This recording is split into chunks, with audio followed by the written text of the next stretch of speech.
So mga kaibigan, Gemma Galanza, tatanggihan na ang ating national team kung sakaling si Coach De Brito pa rin ang hahawak sa ating national team. And bago natin yan ipagpatuloy kaibigan ko, huwag mong kalimutan muna mag-like and subscribe and pahit ng notification bell. Maraming salamat po. Matapos nga pong kuhanin ni Coach De Brito sa Creamline Coles Marshers, ito nga pong si Gemma Galanza at isama sa lineup ng ating national team, no? Ang nangyari mga kaibigan, ilang teams mo ang nakalaban ng ating national team ng Alas Pilipinas ni hindi man lang napaglaro or nabigyan ng opportunity magpakitang gilas. Pakita ni Maring Gemma Galanza ang kanyang galing sa ating national team, no? Bagkos ibinangko lamang siya nitong si Coach De Brito.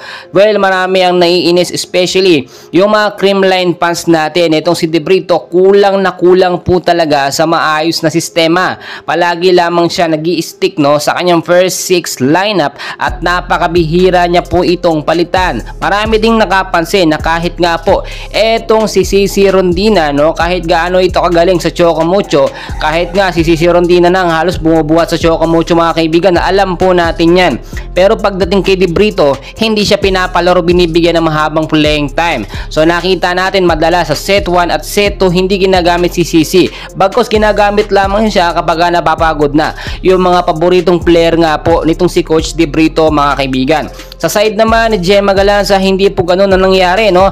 Talagang nakita natin and very obvious na ito ay pananabotahe. Nasa bench lamang si Gemma Galanza kahit may maibibigay or maiaambag nga po ito si Gemma Galanza, dahil alam natin na napakagaling at magaling na spikers po itong si Gemma Galanza, pero hindi malang ginagamit ni De Brito. Well, unang-una dyan mga kaibigan, kaya hindi ginagamit ni De Brito itong si Gemma Galanza, hindi niya po alam ang knowledge, no, or kakayahan na meron itong si Gemma Galanza. Samantalang kung sakaling nga magiging head coach nga po, no, ng ating Alas Pilipinas ay Pilipino, for example, etong si Coach Hern Meneses, ay mas malaki ang tsansa natin na makakuha ng gintong medalya.